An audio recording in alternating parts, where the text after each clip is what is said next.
Listen to me now. There comes a time when some people try to mess with the wrong country. You know what I'm talking about? When the big shots think they can still push around nations like it's the old days. When certain leaders make comments about India thinking they'll just take it quietly like before. But let me tell you something that happened recently that will pump you up. When those attacks came from the West, when Trump's people and others tried to lecture India about democracy and human rights, everybody expected the same old response. You know, the polite diplomatic letter, the quiet backroom discussions, maybe some soft words to smooth things over. Instead, what the world got was a masterclass in how to destroy your critics without even raising your voice. And let me tell you, it was absolutely beautiful to watch. Now, for decades, you know what the world expected from India? They expected the same old routine. Bow down, say please, say thank you, take the hits, and smile. Be grateful for scraps. Be happy with leftovers. Keep your mouth shut when the big boys are talking. That was the old India, and everybody got comfortable with that India. You see, the Western powers got used to this pattern. They could make any statement, throw any shade, question any decision, and expect India to respond with diplomatic politeness. We regret the misunderstanding they expected to hear. We value our partnership they thought would come next. We look forward to dialogue was supposed to be the standard response. That's how the game was played for generations. The former colonial powers would speak, and the former colonies would listen respectfully. They would criticize, and the criticized would explain. They would lecture, and the students would take notes. But listen up, because I'm about to blow your mind. That India, it's terminated, gone, finished, dead and buried. That what replaced it is something nobody saw coming, something that changed the entire dynamic of global politics in one single response. What we got now is a completely different beast. A new India that doesn't ask for permission. A new India that doesn't need approval. A new India that walks into the room and everybody stops talking because they know a real champion just arrived. This new India has been building quietly for years. While others were talking, India was working. While others were making promises, India was delivering results. While others were playing political games, India was solving real problems for real people. And slowly the world started to notice. They saw the space program launching rockets for a fraction of NASA's cost. They saw the digital revolution connecting 1 billion people to the internet. They saw the economic growth lifting hundreds of millions out of poverty. They saw the vaccine production saving lives not just in India but around the globe.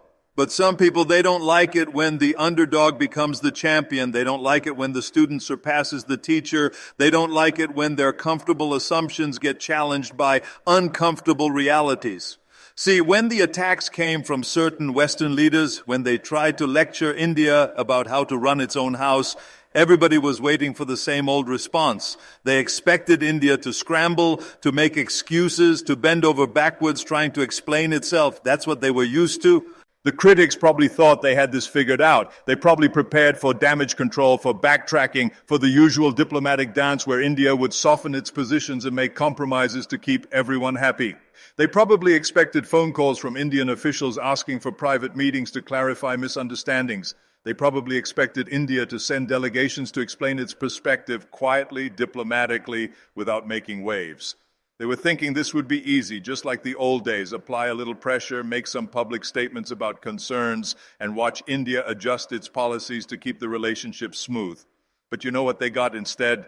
They got crushed, absolutely crushed. And not just crushed, but crushed in a way that made them look foolish for even trying. Crushed in a way that exposed their own weaknesses while highlighting India's strength. Crushed so completely that they didn't know how to respond. India's response wasn't loud, it wasn't angry, it wasn't desperate. No. It was something much more dangerous. It was controlled power. It was like watching a bodybuilder who doesn't need to flex because everybody can already see the muscles. But here's what made it even more powerful. The response came from JAISHANKAR, India's external affairs minister. And this guy, let me tell you, he's like the diplomatic version of a world champion. Smart, prepared, unshakable under pressure.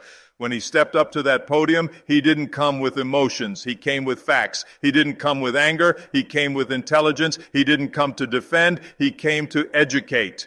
The message was simple, but it hit like a sledgehammer. You want to talk about democracy? Let's talk about democracy. You want to discuss human rights? Perfect. Let's discuss human rights. But don't think for 1 second that you can lecture Adios while your own house is burning down. But it wasn't just what he said. It was how he said it. Calm, measured, professional, like a surgeon performing an operation. Every word was precise. Every pause was calculated. Every sentence was designed to maximum impact. Now, that right there, that's what I call strength, real strength. Not the fake kind where you scream and shout and make a lot of noise. Real strength is when you stay calm while everybody else is losing their minds. You see, in bodybuilding, we have a saying, the iron never lies. And in diplomacy, the facts never lie either. When you've built something real, when you've achieved something substantial, when you've got the results to back up your words, you don't need to get emotional. You just present the evidence and let it speak for itself. That's exactly what happened here. India didn't need to prove anything because the proof was already there for everyone to see. While other countries were busy with wars and conflicts, India was busy building infrastructure. While others were dividing their people, India was uniting 1 billion diverse citizens under one flag. While others were talking about innovation, India was actually innovating. And let me tell you something that really pumped me up about this whole thing. India didn't just defend itself. No way. That would be too easy. Instead, it went on the offensive. But not with anger, with facts. Not with emotion, with intelligence. Not with excuses, with achievements. It's like when someone challenges you in the gym, questioning your form, your technique, your dedication. You don't argue with them. You don't waste energy getting mad. You just add more weight to the bar and show them what real strength looks like. That's exactly what India did on the global stage. The beauty of this response was that it exposed the double standards that have existed for decades. When Western countries make decisions based on their national interests, it's called leadership. When India does the same thing, suddenly it's called nationalism. When Western countries prioritize their citizens, it's called good governance. When India prioritizes its citizens, suddenly there are concerns about minorities. India basically said, hold up, let's examine this logic. Let's see if these standards apply equally to everyone or if there's a special set of rules just for us. It basically said, you're concerned about our democracy. Where was this concern when you needed our help? You're worried about our internal matters. How about you fix your own problems first? That's like a champion boxer who doesn't just block the punches but counter punches so hard that his opponent forgets what he was even swinging for. The beauty of this response was in the timing. India didn't react immediately like some hothead. No, it waited, it calculated, it prepared, and then, when the moment was perfect, it delivered a knockout blow so clean, so precise, that the whole arena went silent. You see, the old powers, they're not used to this. They're used to countries that need their approval, that beg for their friendship, that change their policies based on Western pressure. But India said, we're not playing that game anymore. This wasn't just some diplomatic statement. This was a declaration of independence, not political independence, because India got that in 1947. This was psychological independence, mental independence, the kind that says, we know who we are, we know what we're worth, and we don't need you to validate us. Let me break this down for you in simple terms. When you're building your body, there comes a point where you stop caring what other people think about your workout. You stop asking for advice from people who never lifted a weight in their life. You just focus on your gains, your progress, your goals. That's exactly where India is right now.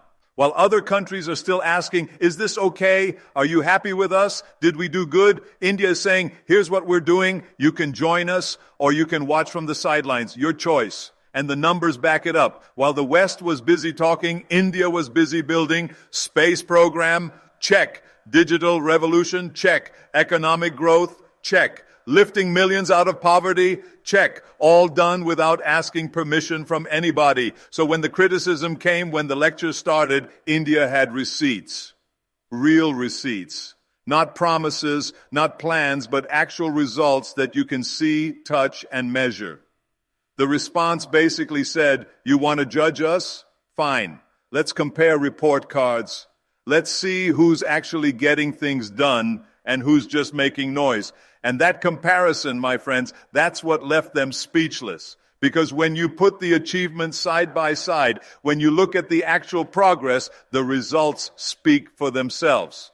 Now here's what really got under their skin. India didn't get defensive. Defensive is weak. Defensive means you're apologizing for who you are. Instead, India got offensive in the smartest way possible. It started asking the right questions. Why do your standards change when it comes to us? Why is our success suddenly a problem? Why do you call it nationalism when we protect our interests, but leadership when you do the same thing? Those questions, they cut deep. Because they exposed the double standard. They revealed the hypocrisy. They showed the world that the emperor has no clothes. And the beautiful thing about asking the right questions is that you don't need to provide the answers. The answers are obvious to anybody with eyes and a brain. You just need to point people in the right direction and let them figure it out. This is what happens when a nation stops being the student and becomes the teacher, when it stops following and starts leading, when it stops reacting and starts setting the agenda. The old India would have sent a formal letter. The old India would have requested a private meeting. The old India would have tried to smooth things over quietly behind closed doors. But this new India, it stood up in front of the whole world and said, if you have something to say about us, say it to our face and be ready for a response. That takes guts. That takes confidence. That takes the kind of inner strength that you can't fake and you can't borrow from somebody else. See, what the world witnessed wasn't just diplomacy, it was transformation. Like a caterpillar becoming a butterfly, like a skinny kid becoming a champion bodybuilder. The change was so dramatic that people couldn't believe their eyes. For years, certain countries thought they could treat India like a junior partner. Pat them on the head, give them some aid, throw them some trade deals, and expect gratitude and obedience in return. But India grew up, India got strong, India developed its own muscles, its own voice, its own vision, and when it flexed for the first time, the whole gym went quiet. The message was clear, we're not you, little brother anymore. We're not your student, we're not your charity case, we're your competitor, your equal, and in some areas we're already ahead of you. That's a hard pill to swallow for people who built their identity on being the teachers, the leaders, the ones in charge. Suddenly they're looking at a former colony that's launching rockets, building tech companies, and showing the world how democracy can work for 1 billion people. And instead of celebrating this success, instead of being proud of India's achievements, some chose to criticize, to find fault, to create problems where none existed. Big mistake, huge mistake. Because India didn't just respond to the criticism. It used the criticism as fuel. Like a boxer who gets stronger after taking a hit, India came back harder, smarter, more focused than before. The response wasn't emotional, it was surgical. It wasn't loud, it was lethal. It cut through the noise, the politics, the games, and went straight to the heart of the matter: respect. If you want respect, you give respect. If you want partnership, you treat us as partners. If you want friendship, you act like friends. But if you want to play games, we'll show you how the game is really played. And that's what happened. India didn't just win that exchange. It redefined the rules of engagement. It shifted the power dynamic. It changed the conversation from what's wrong with India to what's right with India's approach. The world took notice, not just politicians and diplomats, but business leaders, young people, other developing nations. They saw a country that refused to be intimidated, refused to be lectured, refused to apologize for its success. That's inspiring, that's powerful, that's the kind of leadership the world needs more of. Now here's the lesson for all of us, whether you're a person trying to build your career, or a company trying to grow your business, or a nation trying to find your place in the world, the principle is the same. You can't control what other people say about you. You can't stop the criticism. You can't prevent the attacks. But you can control how you respond. You can respond with fear or with confidence. You can respond with weakness or with strength. You can respond by shrinking or by growing. India chose to grow. India chose strength. India chose confidence. And the result, the whole world is watching, learning, and taking notes. The old powers thought they could break India's spirit, slow down its progress, keep it in its place. Instead, they created a monster, a beautiful, powerful, unstoppable monster that's reshaping global politics one response at a time. And this is just the beginning, because once you taste that kind of power, once you realize your own strength, once you stop apologizing for who you are, there's no going back. India has arrived, not as a guest, not as a student, not as a junior partner, but as a champion that's ready to compete, ready to lead, ready to show the world what real strength looks like. And that strength isn't in the muscles. It's in the mind. It's in the heart. It's in the unshakable belief that you belong at the top table, not because somebody invited you, but because you earned your seat. That's the new India. That's the India that left the room speechless. That's the India that's writing the next chapter of world history. And let me tell you something. It's going to be one hell of a chapter